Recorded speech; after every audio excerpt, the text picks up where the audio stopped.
की मला या कार्यक्रमातून एनर्जी खूप वेगळ्या लेवलची मिळते. हा कार्यक्रम मला प्रचंड आवडतो. मित्र, तुम्हाला सांगतो की काल संध्याकाळी मी केव्हा झोपलो तुम्ही विचार करू शकत नाही. मी पहाटे 3 वाजता झोपलो. मी 4:45ला उठलो. मी 3ला झोपलो, 4:45ला उठलो. मी कामाला लागलो. सकाळपासून म्हणजे मी 4:45 पासून आतापर्यंत ऑपरेशन करतोय. मी शेवटचं ऑपरेशन संपवलं, ऑपरेशनचे कपडे घातले, हे कपडे घातले इथं आलोय आणि इथून जाऊन पुढचे मी कामं करणार आहे. त्यांना 6चा वेळ पुढच्या लोकांना दिलाय. ओके, तर तरी तुम्हाला सांगतो जो हे व्यस्त प्रशांत म्हणण्याचं कारण हे आहे, कारण तुम्हाला पाहतो, तुमच्यातल्या कोणीही मला पाहिलं, मी असं म्हणत असतो ना की मी दररोज 14.25 तास काम न श्वास घेता करतो.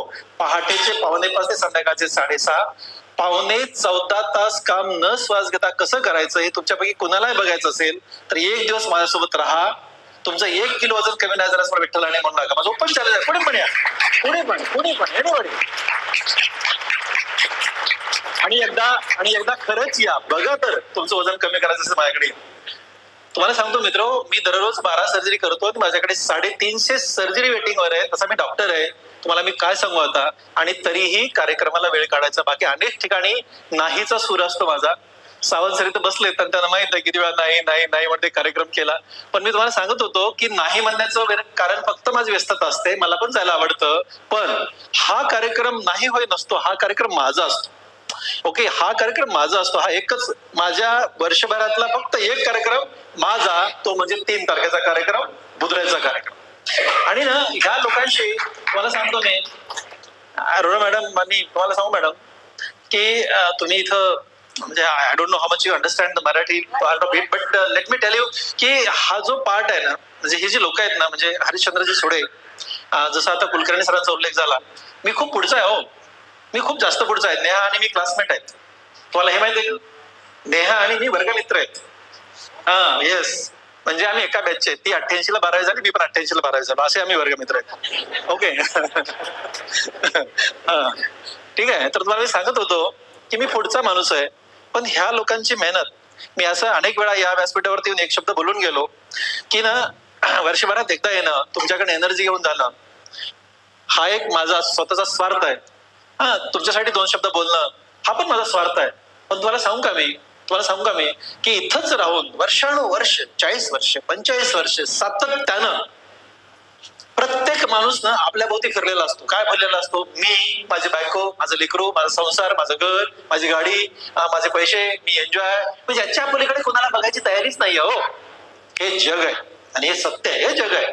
पण ह्या जगाला सोडून देऊन माझं आयुष्यच दुसऱ्यासाठी आहे अशी म्हणणारी माणसं, आणि ते म्हणजे हरिश्चंद्रजी सोडे.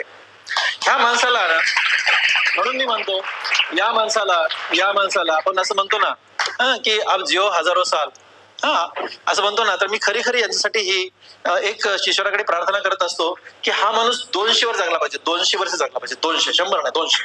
कारण अशी माणसं पुन्हा होत नाही. म्हणून हे जे आपलं ग्रामीण श्रमिक ग्रामीण प्रतिष्ठान आहे, बुधऱ्याचं जे प्रतिष्ठान निर्माण केलंय, आणि ह्या प्रतिष्ठानमध्ये ना असं कायापालट क्रांती झाली आहे. क्रांती मी बघतोय. हे प्रतिष्ठान गेली 24 वर्ष मी सातत्याने इथे येतोय आणि गेली 24 वर्ष हे प्रतिष्ठान मला डोळ्याने बघतोय. याच्यामध्ये क्रांती झाली आहे. क्रांती, कम्प्लीट रिव्होल्युशन, कम्प्लीट बदल झालाय, पूर्ण बदल झालाय. आणि हा बदल करण्यासाठी विजन असणारा माणूस, आणि तो आहे प्रशांत. आणि मला प्रशांतचं प्रचंड कौतुक आहे. तुम्हाला सांगतो, प्रशांत मला वर्षात एकदा किंवा 2दा फोन करतो. बरं का प्रेरणा, एकदा किंवा 2दा, तू तर करतच नाहीस. लेख आहे माझी ती, आणि मला फोन करत नाहीये. तुम्हाला सांगतो मी की प्रशांतचा फोन कशासाठी तो माहित आहे? प्रशांतचा फोन येतो की सर एक अपडेट द्यायचंय. मला काय वाटतं, ह्याच्या नोकरीचा अपडेट आहे, ह्याच्या पगाराचा अपडेट आहे, ह्याला लेकरू होणार आहे ह्याचा अपडेट आहे, असं काहीतरी अपडेट असायला पाहिजे का नाही? ह्याचा अपडेट काय असतं माहित आहे? सर आपल्या प्रतिष्ठानमध्ये ना आता हे होणार आहे, आपण हा कोर्स करतोय, एवढे मुलं सर असे होणार आहेत. म्हणजे मला ह्या पोराची एवढी कामं वाटते. जेव्हा केव्हा फोन करतो, हे 2-4 अपडेट मला देत असतो. ते अपडेट ह्या फक्त ह्या लेकरांसाठी तयार केलेले अपडेट असतात. म्हणून प्रशांतचं मला प्रचंड कौतुक आहे, लेकराचं प्रचंड कौतुक. आणि तुम्हाला सांगतो मी, इथे एक 2-3 मुद्दे तुम्ही लोकांनी उपस्थित केले आणि मी खूप भारावून गेलो. मी आता स्वित्झर्लंड मध्ये होतो. मी 10 नोव्हेंबरला स्वित्झर्लंड मध्ये होतो, आणि ते माझे बरेचसे कार्यक्रम असतात. मी दुभंगलेले ओठ आणि टाळू या व्यंगावर मी मोफत सर्जरी करतोय. दररोज 2 ते 3 सर्जरी, अशी गेली 20 वर्ष एक्झॅक्ट बघा. 3 डिसेंबर 2004 बघा, 3 डिसेंबर 2004 या दिवशी मी पहिली मोफत सर्जरी केली. त्याला आज 20 वर्ष पूर्ण झाले. 20 वर्ष. आणि या गेली 20 वर्ष दररोज 2 ते 3 सर्जरी मी माझ्या हॉस्पिटलमध्ये असताना, परदेश असताना किंवा सुट्टीवर असताना होऊ शकत नाहीत, पण असं करून साधारणपणे 10,227 सर्जरी या आज घडीला पूर्णपणे मोफत सर्जरी आपण केल्यात. पूर्णपणे मोफत. आणि 10,000 एका व्यंगाच्या सर्जरी करणारा महाराष्ट्रात एकच डॉक्टर आहे, एकच प्लास्टिक सर्जन आहे, मोजून एक. आणि तो लातूरमध्ये आहे. तुम्हाला मी सांगत होतो ना की या कामामुळे मला खूप ठिकाणी जावं लागतं. मी परदेशात होतो आणि मी स्वित्झर्लंडमध्ये होतो आता. आणि स्वित्झर्लंडमध्ये असताना ना, आता त्यांनी सांगितलं की रॅम्प नाही, ओके, कार्यक्रमाच्या ठिकाणी ही सोय नाही. तुम्हाला खरं सांगू याचं मी एकदम 100% मान्य करतो. माझ्या लेवलला जे होईल मी आजच्या आज जाऊन सगळ्यांना पत्र लिहितो. यांना त्या कारणाने खूप सारी लोक माझ्या ओळखीचे आहेत.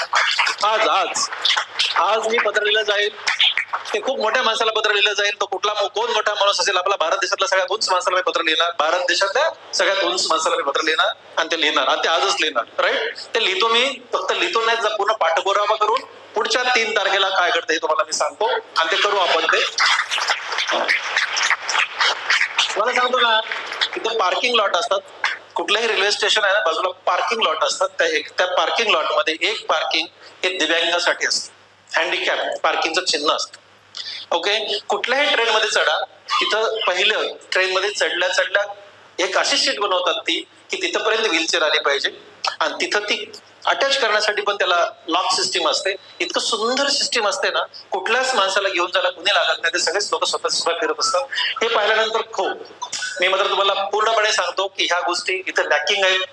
कुठल्या लेवलला करायच्या, कुठल्या लेवल नाही करायच्या, कुणाचा काय स्वार्थ असू द्या, पण ज्यांना गरज आहे त्याला करायला पाहिजे. ज्याला गरज आहे त्याला केलेलं पुण्य लागतं, एवढं मात्र पक्क आहे. म्हणून 100% करू आपण. हे 100% करू. पुढचा पॉईंट होता, आता हे फक्त नवीन लोकांसाठी सांगतो मी. हे अनेक वेळा सांगितलं, मी प्रत्येक वेळा सांगतो. मी तो जोडलो कसा गेलो. 2002 मध्ये माझा एक मित्र माझ्याकडे, 22 वर्षापूर्वी माझा एक मित्र माझ्याकडे आला. तो म्हणला, विठ्ठल, बुधड्याला एक प्रतिष्ठान आहे, अंध अपंगांचं पुनर्वसन करण्यासाठी काम करतं. मला म्हणे 2002 मध्ये. आणि तिथं एक अंध मुलगा एका अंध मुलीशी लग्न करतोय, तू चल लग्नाला. मला इतकं कुतूहल होतं की म्हणलं चल लग्नाला, येतो मी लग्नाला. अंध मुलगा अंध मुलीशी लग्न करतोय. प्रचंड कुतूहलासाठी इथं आलो मी. आणि खरोखर लग्नाची तयारी, बिचारे हरिश्चंद्र सुडेजी इकडून पळत तिकडून पळत. आता ते 4 माणसं सोबत आहेत, त्यांना कुणी सोबत नाहीये, अशी पळपळ करत होते. आणि पळपळ करत असताना मी त्यांना हळूच पकडलं. आमची हार्डली दुसरी भेट होती. पकडलं, त्यांना म्हणालो, तुम्ही काय एवढी पळपळ करताय, काय अडचण आहे? हार्डली 25 लोक होते. सर म्हणे, अडचण काय नाही, नवऱ्याला मामा मिळालाय पण नवरीला मामाच मिळत नाही. मी नवरीसाठी मामा शोधतोय. मी काय म्हणालो, मी होतो नवरीचा मामा. काय प्रॉब्लेम आहे तुम्हाला? प्रॉब्लेम, मला काय प्रॉब्लेम नाही म्हणलं, मी होतो मामा. हा बिचारा इतका खुश झाला, अरे होऊन जावं सर मामा. आणि मग त्या नवरीच्या पाठीमागे उभा टाकलं, तिचा मामा झालो. म्हणजे आज मी ह्या प्रतिष्ठानचा मामा आहे. मामा, बरोबर आहे. आणि तिची अटॅचमेंट झाली. आणि ह्या बिचाऱ्याने पुन्हा सांगितलं की हे अनिवासी आहे, तर राहायची सोय नाही आहे. तर कुणाला लग्न झाल्यानंतर राहायचं असेल तर तशी सोय नाही आहे. मग ते निवासी होण्यासाठी 5,000 रुपयाचं एक शेड मारायची आमची सोय कोणीतरी करावी. मला इतकंच वाटत होतं ना, म्हणजे ह्यांची काय 5,000 रुपयाची ह्या माणसाने अपेक्षा केली. 5,000 रुपयाची. तुम्हाला सांगू का, मी असं म्हणजे वरून खालून, म्हणजे मी एवढ्यासाठी मला ते 5,000 जास्त किंमत एवढ्यासाठी वाटत होती की मी गरीबाचा लेकरू आहे. म्हणजे तुम्हाला सांगतो की आम्ही शिक्षणाच्या काळामध्ये वर्ष गावाकडे जात नव्हतो, आम्हाला तिकटाला पैसे मिळत नव्हते. पद्मश्री डॉक्टर तातारवाला आणि हा विठ्ठल लहाने, आम्ही 15 वर्षे 12 नंतर शिकलो. 15 वर्षे गावाकडे वर्षात एकदाच. कारण 8.5 रुपये तिकीट पण आम्ही देऊ शकत नव्हतो, एवढ्या गरीबाचं आमची कुटुंबातला मालिक आहेत. 12वी पर्यंत आम्ही अल्टर पॅन्टीज करून घातल्या. 12वी पर्यंत एकदाही चप्पल पायात घातला नाही, अशा घरात जन्म झाला. ओके. त्यामुळे ना हे 5,000 रुपयासाठी खरंच ते काय म्हणतात हे मला कळत होतं, त्याची आत्मीयता मला कळत होती. आणि मग मी म्हणालो, बघा, याच्यानंतर जेवढे लग्न लावायचे तेवढे लावा, सगळेच लग्न मी लावून देतो. आणि प्रत्येकाला राहायची 5,000 रुपयाची सोय मी पण तुम्हाला करून देतो. ऍक्च्युली ना, मला खरं सांगतो, हे मला करावं नाही लागलं. मी एकच लग्न लावलं, मी एकाच लग्नाचा खर्च केला. त्याच्यानंतर लोकांनीच लग्न लावून दिले, लोकच पुढे आले, लोकांनीच पुढाकार घेतला. आणि मला खूप छान वाटायला लागलं. तुम्हाला सांगतो मी, एवढे इमानदार माणसं, म्हणजे हरिश्चंद्र सुडे, प्रशांत, ही सगळी टीम, इतके इमानदार माणसं या जगात कुठेच नाही पाहिजे. एकदा आम्हाला योगा मॅट पाहिजे होती. योगा मॅट असते म्हणजे सतरंजी हे हात ते विणकाम करून ते तयार करायचे. माझी बायको म्हणाली, माझी बॉस आहे ती, माझी बायको, सगळ्यांच्या बायको बॉस असतात, माझ्यावर जास्त बॉस आहे. तर ते म्हणाले की आपला योगा पाहिजे, तर मग ते काही करायचं तर इथून घ्यायचं, म्हणजे काही घ्यायचं तर इथून घ्यायचं. तर मग ते मी सांगितलं असं मला पाहिजे म्हणून. त्याने 2 सतरंज आणून दिल्या, 2 सतरंज आणून दिल्या घरी. आणून दिल्यानंतर मला काय माहिती आहे ना किती पैशाचे असतील. मला तर आता पण कळत नाही माझा शर्ट आणि माझी पॅन्ट किती पैशाची, ती माझी बायकोच घेऊन देते, मी घालतो, मला ते माहित नाही. त्यामुळे मी आपला, आणि मी शिक्षण होईपर्यंत माझ्या बहिणी घेऊन द्यायच्या, मोठ्या भावांच्या मिसेस मला कपडे घेऊन द्यायच्या, आणि लग्न झाल्यास बायको घेऊन देते, विषय संपला. आपल्याला कपड्यातलं काहीच कळत नाही. मग माझ्या बायकोने विचारलं त्यांना किती पैसे देऊ म्हणून, मला काय माहिती किती पण दे. माझ्या बायकोने 1000 रुपये दिले, तर 2 सतरंजांचे म्हणून. ह्या माणसाने, तुम्हाला आश्चर्य वाटेल, या माणसाने रिसिप्ट दिली मला, किती 475 रुपयाची रिसिप्ट दिली आहे, आणि 525 रुपये आणून दिलेत. हे हरिश्चंद्र सुरे. मला इतकं असं वाटत होतं की ह्या माणसाकडे कशालाच पैसे नाही, तो हा बिचारा एसटी नाही येणार. म्हणजे मला ना, म्हणजे कधी कधी इतकं होऊन जातं की मग दान करायचं तर ह्याला सत्पात्री दान म्हणतात. इथं काहीतरी आपण खरंच काहीतरी करायला पाहिजे. तुला खरं सांगतो, म्हणजे सगळ्यात कमी मी माझं कॉन्ट्रीब्युशन करत, म्हणजे खूप लोक जास्त कॉन्ट्रीब्युट करतात, खूप लोक मोठ्या मनाने कॉन्ट्रीब्युट करतात, पण मग अशी लोक भेटली ना, असं वाटतं की बस सगळी जिंदगी सार्थक झाली. त्यामुळे ना, म्हणजे मी म्हणालो ना तुम्हाला, आता मी सांगताना सांगत होतो, मॅडम म्हणत होता की तुम्ही एनर्जी आणली. एनर्जी मी नाही आणली मॅडम, तुम्हाला सांगू का, मी हे लेकरं मला एनर्जी देतात. ह्या लेकरांकडे बघितलं ना असं वाटायला लागतं की बॉस हे, अरे म्हणजे जगात तुम्हाला खरंच होतं बरो, तुम्हाला भेटून गेलो ना, तुम्हाला काय सांगू मी, म्हणजे अशी रात्रभर म्हणजे असं वाटायला लागतं ना की बस दौड्याच मारायला पाहिजे, वरून खालीन खालून वरी, अशी एनर्जी तुम्ही देऊन जाता. आणि जेव्हा काहीच अडचण नाही तेव्हा आमच्याकडे डॉक्टरून पेशंट येतात, साहेब झोप लागत नाही, साहेब करमत नाही, साहेब बोर व्हायला लागलं. मला इतकं आश्चर्य वाटायला लागतं, अरे यार तुम्हाला कशासाठी बोर व्हायला लागलं. इथं बघा आमचे लेकरं, त्यांना बोर होत नाही, त्यांना करण्याची अडचण नाही, त्यांना कशाची अडचण नाही आहे. आणि तुम्ही देशासमोर एक आदर्श निर्माण करताय. तुम्हाला सांगतो, आजकाल लोक डिप्रेशन, मला कधी कधी लोक सांगतात डिप्रेशन आलं. व्हॉट इज डिप्रेशन, काय असतं डिप्रेशन, मला कधी माहित नाही, पण लोक सांगतात म्हणजे डिप्रेशन येतच कसं, कुठून येतं डिप्रेशन. एकाने सांगताना सांगितलं, अंधापंग मी कोणी नाही, माणूस आहे. येस, माणूस आहेत आपण, आणि 100% माणूस आहेत, आणि ते तुम्ही माणूस आहेत सिद्ध केलं रे राजांनो. आणि म्हणून तुमच्यामध्ये प्रचंड एनर्जी आहे, प्रचंड एनर्जी, आणि ती एनर्जी तुम्ही देताय, आणि म्हणून ती एनर्जी घेऊन जाण्यामध्ये खूप मोठेपण आहे. मला तुम्हाला खरं सांगतो, आणि अशीच एनर्जी तुम्ही देत जा, अशीच एनर्जी आम्ही घेत जाऊ, आणि तुमची एनर्जी कधीच कमी पडणार नाही, जेणेकरून आमची एनर्जी वाढत जाईल. असं काम तुम्ही करा, तुम्ही करताय. ज्या लोकांना पुरस्कार मिळाले, त्या सगळ्यांचं अभिनंदन. पण तुम्हाला सांगतो, सगळीच इथं बसलेली सगळी माझी मित्रमंडळी हे पुरस्काराला पात्र लोक आहेत.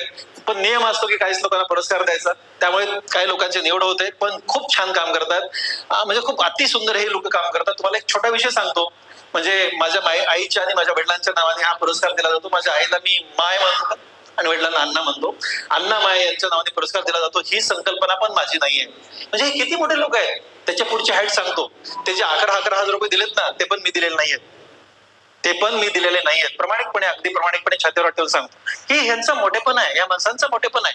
तुम्हाला सांगतोय, खूप वेगळे लोक आहेत, खूप जास्तच वेगळे लोक आहेत, म्हणजे इमेजिनच्या बाहेर वेगळे लोक आहेत.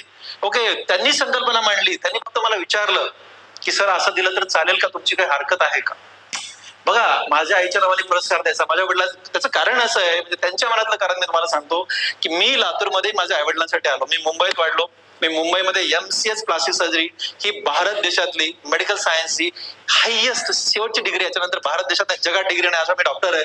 ओके, म्हणजे कुठेही रस्त्यात उभा टाकलो मी, जगातली सगळ्यात उंच डिग्री मेडिकल सायन्सची माझ्याकडे आहे. मी या डिग्रीचा डॉक्टर आहे. मी अशा मळावर बसलो तरी लोक माझ्याकडे येतात. मी लातूरमध्ये आलो, मुंबई सोडून, मोठे पद्मश्री डॉक्टर तात्याराव लांडे माझा सक्का मोठा मुंबईमध्ये आहे, खूप मोठा माणूस आहे तो तिथे असताना, माझ्यासाठी लोकांनी रेड कार्पेट टाकलेलं असताना मी मुंबई सोडून लातूरमध्ये आलो, कारण माझ्या आई वडिलांसाठी आलो.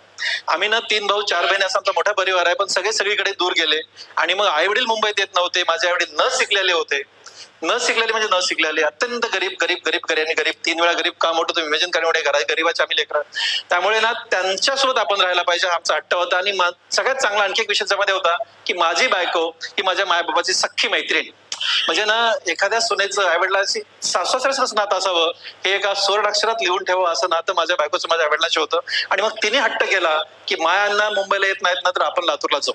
आणि म्हणून आम्ही लातूरला आलो, लातूरमध्ये प्रॅक्टिस करतोय. गेली आता 25 वर्ष होतील मला, पुढच्या 2 महिन्यात 25 वर्ष झाले मी लातूरमध्ये प्रॅक्टिस करतोय. तुम्हाला सांगतो ना, आपण प्रचंड खुश प्राणी आहे मी, कारण एवढे वर्ष मी माझ्या आईवडिलांसोबत राहू शकतोय. ओके, आणि नुसता राहत नाही, तुम्हाला काय सांगू आता, म्हणजे आय एन्जॉय, म्हणजे बेड्यासारखा एन्जॉय करतोय. मी जरा त्याचं पुढचं जात नाही, जरा मागचं जातो, कारण पुढे जरा पुढे त्रासाचे विषय पुढचे. तुम्हाला सांगतो की माय बापासोबत राहणे, आमच्या घरामध्ये अण्णांना, माझ्या वडिलांना विचारून भाजी होते. ओके, मला एक मुलगा, एकच लेकरू आहे मला, तो आता MS जनरल सर्जरी करतोय, प्रचंड हुशार लेकरू आहे. मी असं नेहमी म्हणत असतो की पुण्याची कामं केली लेकरं चांगले येतात, चांगले देव देत असतो. तो MBBS झालाय आणि MS करतोय, त्याला पण MCSC बापाकडे डिग्री, त्याला पण डिग्री घ्यायची आहे. तो करत त्याच्या कष्टाने करतोय, त्यासाठी मी ₹1 खर्च करत नाहीये. पण तुम्हाला सांगतो की आमच्या घरातली भाजी अण्णांना विचारून व्हायची. राईट, आणि आम्ही ना म्हणजे जो पुरस्कार दिला अंजनाबाई लहाने पुंडलिकराव आणि यांच्या नावाने तुम्हाला, त्या 2 व्यक्तीविषयी मी तुम्हाला सांगत होतो. आणि हा जो बाप आहे ना, हा बाप माझा अत्यंत प्रेम करणारा प्राणी. मला ना भुईमुग, तुम्हाला भुईमुगाच्या शेंगा माहित आहेत? भुईमुगाच्या शेंगा, दोघांचे एक एक प्रसंग सांगतो आणि संपवतो. भुईमुग शेंगा माहिती सगळ्यांना? मलाही माहित आहेत. मी जरा शेतकऱ्याचं लेकरू आहे म्हणून सांगतो तुम्हाला. ते भुईमुगाच्या शेंगा, ओल्या भुईमुगाच्या शेंगा मला आवडतात खायला, प्रचंड आवडतात. ठीक आहे, आता ही बापाला माहिती माझ्या. मग आम्ही ना गावाकडे एखाद्या रविवारी जायचो. गावाकडे जायचं तर काय ना, की भुईमुगाच्या शेंगा खायच्या. शेंगाचे दिवस आले, शेतात अण्णा भुईमुग पेरायचे, तर भुईमुगाच्या शेंगा खायच्या. तर काय करायचं ना, की अण्णा शनिवारी गावाकडे जायचे, आम्ही रविवारी गावाकडे जायचो. ते शेतात जायचे, रविवारी सकाळी जाऊन शेतात शेंगा भाजायचे तुराड्यावरती, आणि मग ते त्यांच्या धोतीच्या कोचा म्हणतात त्याला, म्हणजे धोतीमध्ये असं एका ठिकाणी बनवून घरात घेऊन यायचे. माझी माय खूप भांडायची, कारण ती धोती काळी व्हायची. आणि तरी घेऊन यायच्या अण्णा. आणि मग घरी मी गेलो, इटल्या बस इथं, शेंगा खायच्यात ना तुला? म्हणलं हा अण्णा, खायच्यात शेंगा. असं हो म्हटलं ना, अण्णा परातीमध्ये म्हणजे एका प्लेटमध्ये शेंगा टाकायचे. आणि मग मी हात पुढे केला, थांब इटल्या थांब. म्हणलं का? थांब रे, तुला कळत नाही, थांब जरा, असं म्हणायचे अण्णा. आणि थांब म्हणल्यानंतर मी थांबलो की बाप हाताने शेंगा फोडायचे,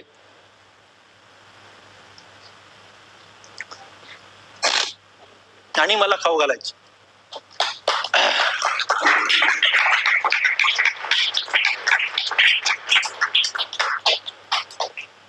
हे असे आमचे अण्णा, जे अण्णांचे असे एक नाही, असे खूप प्रसंग आहेत. कारण आता अण्णा आपल्यात नाहीये, त्यामुळे मला खूप त्रास होतोय.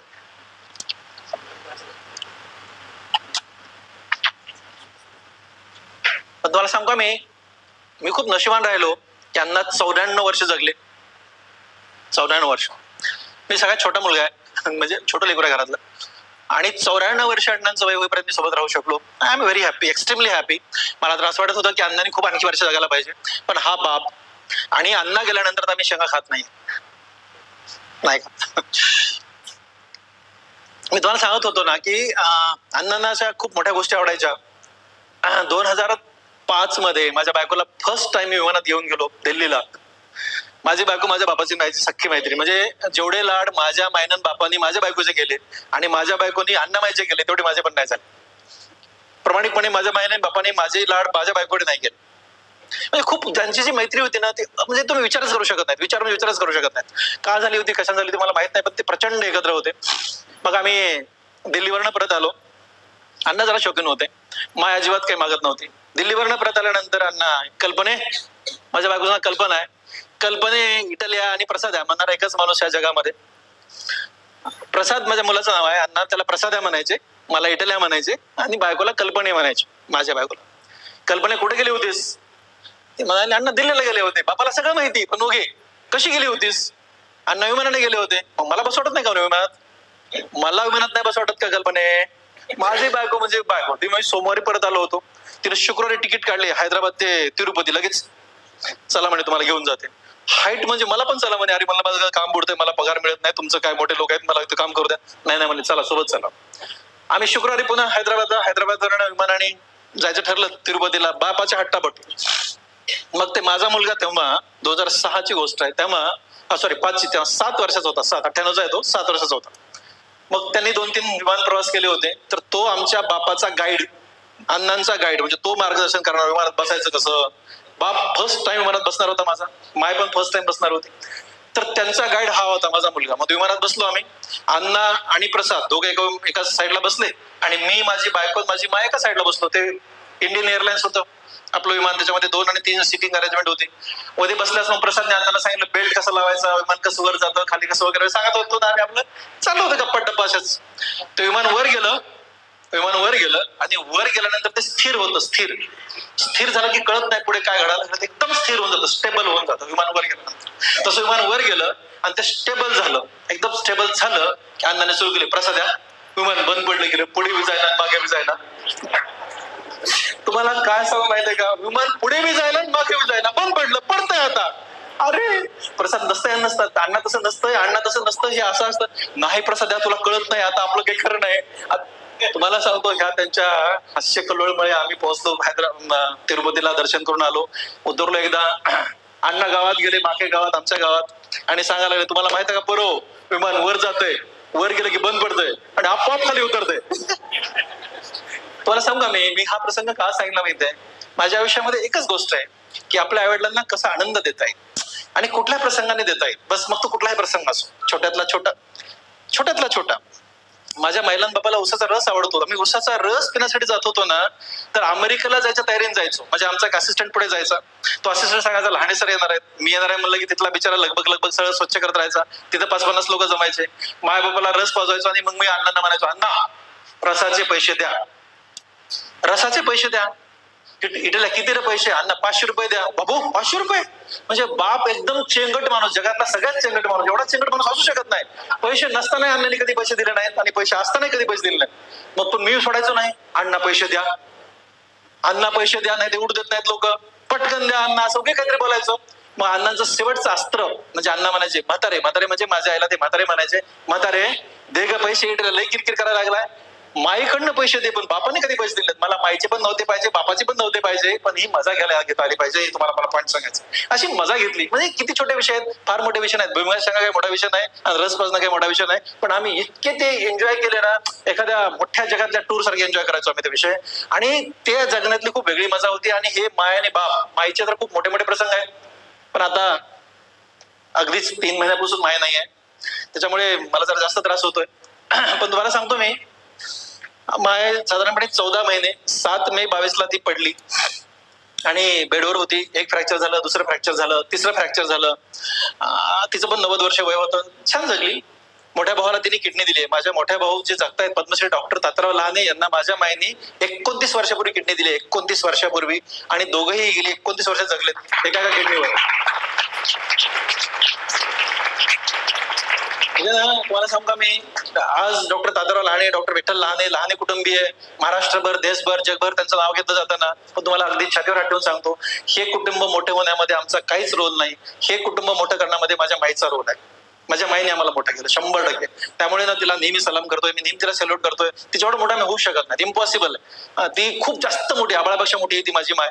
आणि म्हणजे घरातला कुठलाही छोट्यातला छोटा प्रसंग, अडचणीचा प्रसंग, तिथं अशी भिंतीसारखीच उभा राहिली ना, माय उभा राहिली. आम्हाला कित्येक गोष्टी कळल्याच नाहीत शेवटपर्यंत. ती गेल्यानंतर आता आम्हाला कळतंय काय काय घडायला लागले ते. फक्त नशिबान हा बाळ होता ना.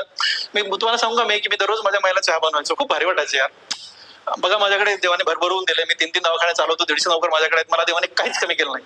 ओके, कशालाच कमी नाही. मी असा हात वर केला 4 लोक माझ्याकडे येतात, तिकडे हात वर केला 4 लोक माझ्याकडे येतात. मला काहीच कमी नाहीये. पण तुम्हाला सांगतो, माईचा चहा मी बनवायचो एवढे वर्ष.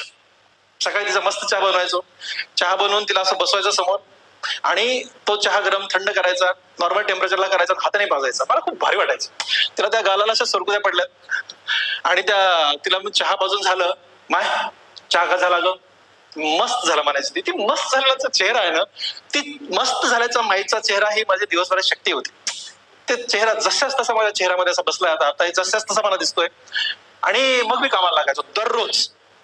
तुम्हाला सांगतो, मी परवा म्हणजे आता बऱ्यापैकी आजारी होती आणि 16 जुलैला सिजनोम होते, तेव्हापासून नाही माय. पण तुम्हाला सांगतो मित्र, माझी माय आहे ना, 1 जूनची गोष्ट आहे, 14 जूनची गोष्ट आहे. 14 जूनला मी तिला चहा बाजूला घेऊन गेलो. 16 जुलैला ती नाहीये. तिला असं आम्ही सकाळी दररोज मस्त आंघोळ घालायचो, शॅम्पू करायचो, पावडर होती, गोरी होती. तिला पावडरला जास्त गोरी दिसायची. मस्त दररोज ड्रेस घालायचो, छान कपडे घालायचो. खूप भारी वाटायचं आम्हाला सगळं ते. आणि त्याच्यानंतर ती बसवायची चेअरमध्ये, आम्हाला सगळे लोक सोबत होते. मी समोर बसायचो आणि मग समोर बसून तिला चहा पाजायचो. मला ते फार आवडायचं. तर मग ते समोर टिपा ठेवलेला, त्याच्यावरती सगळी मांडणी असायची, सगळं सुंदर कार्यक्रम असायचा. तिला मी चहा पाजला. माईला बघा, आत्ताची गोष्ट आहे, जून मधली. आणि चहा पाजून माईला शेवट प्रश्न नेहमीचा, माय चहा का झाला ग? माय नेहमीच मस्त झाला, माय छान झाला, छान झाला अशी म्हणायची. तशी म्हणली ती. म्हणल्यानंतर चहा उरला होता. उरलेला चहा माय म्हणजे हे सगळेच म्हातारी माणसं जे असतात ना, जरा त्यांना ते शेजाऱ्याला पण द्यावा, बाजूच्यांना पण द्यावा, बाकी सगळ्यांना प्यायला पाहिजे. माय म्हणली, माय असंच ना आपल्या एकट्याने चहा पिऊ नये, हिला पण द्या. तिथं माझी एक स्टाफ होती, हिला पण द्या चहा. मग मी तिला म्हणलं घे चहा, घेऊन टाक. ती म्हणली आता मी समोर उभा होतो, सर तुम्ही गेल्यानंतर मी घेते, अशी ती म्हणाली माझे स्टाफ. मी म्हणलं नाही होगी पुन्हा माझी चिडते माझ्यावर, घेऊन टाक, असं तिला मी म्हणालो. माझ्या आग्रहाखातर माझ्या स्टाफने चहा उचलला, घेतला, एकच घोट पिला, मोजून एक घोट पिला. एक घोट पिला की माझ्याकडे असं पाहिलं. म्हणलं काय झालं ग, काय झालं? काय नाही सर. म्हणलं मग असं माझ्याकडे का बघितलीस, काय झालं, चहात काय अडचण आहे? मग हळूच म्हणाले सर चहात साखर नाही. आणि बघा ही माझी स्टाफ म्हणाली, पण त्याच्या अगोदर तोच चहा मी माझ्या माईला पाजला होता आणि माय माझी म्हणाली होती चहा मस्त झाला, याला माय म्हणतात.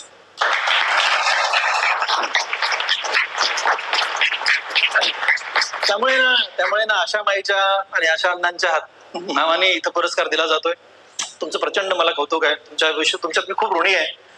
आणि तुम्हाला खरं सांगू का, ज्यांना ज्यांना हा पुरस्कार मिळाला, मायांनाच नाही तर जे बाकीचे चार खूप मोठी लोक ज्यांच्या नावाने, तुम्हाला यदुनाथ थत्तेंच्या नावाने, नाय डोळेंच्या नावाने, कुलकर्णी सरांच्या नावाने जो ही जी पुरस्कार तुम्हाला दिली गेली ना, ही खूप मोठी लोक, अगदीच त्यांच्याकडे बघायचं ना, त्यांचं दिव्यत्व बघायचं ना तर आकाशाकडे बघावं लागेल, एवढे मोठे लोक, त्यांच्या नावाने तुम्हाला पुरस्कार मिळाला. आणि देणारं प्रतिष्ठान इमानदारीनं, कष्टाने, प्रामाणिकपणानं उभा राहिलेलं प्रतिष्ठान आहे. याच्या पाठीमागे इकडे तिकडे काही नाहीये. त्याच्यामुळे ना मी नेहमी म्हणतो ना की इमानदारी, प्रामाणिकपणाने, कष्ट ह्या गोष्टीनं जे 1 रुपया कमावला ना तर तो 1 कोटीचं काम करतो. असं काम हे प्रतिष्ठान करतंय आणि यांच्याकडनं तुम्हाला हे सगळे पुरस्कार मिळाले. त्यामुळे तुमचं खूप जास्त कौतुक. आणि आज 3 तारखेच्या दिवशी मी सगळ्यांना, आष्टोडे कुठे गेलेत? आष्टोडेजी, ते काम मला तुम्हाला विनंती आहे की माझ्याकडनं एक पत्र घ्यायचंय. आपल्याला एक कंबाईन पत्र लिहायचंय, त्याचा एक ड्राफ्ट तयार करू आपण. आपल्याला व्हीलचेअर कुठल्याही हॉस्पिटलमध्ये गेली पाहिजे एवढं तर करू, कमीत कमी डॉक्टर एवढं तर पक्कत करू. बाकी किती गोष्टी होतील नाही, पण एवढं पक्क 100% करू. हे एक इंडियन मेडिकल असोसिएशन असतं, त्याचा मी अध्यक्ष होतो 6 वर्ष. त्यामुळे या विषयाची मला जास्तीची माहिती आहे. प्रत्येक हॉस्पिटलमध्ये रॅम्प होईल, प्रत्येक हॉस्पिटलमध्ये नाही तिथं उडनचा रॅम्प तयार केला जाईल, पण रॅम्प तयार केला जाईल, एवढं तर आपण पक्क करू.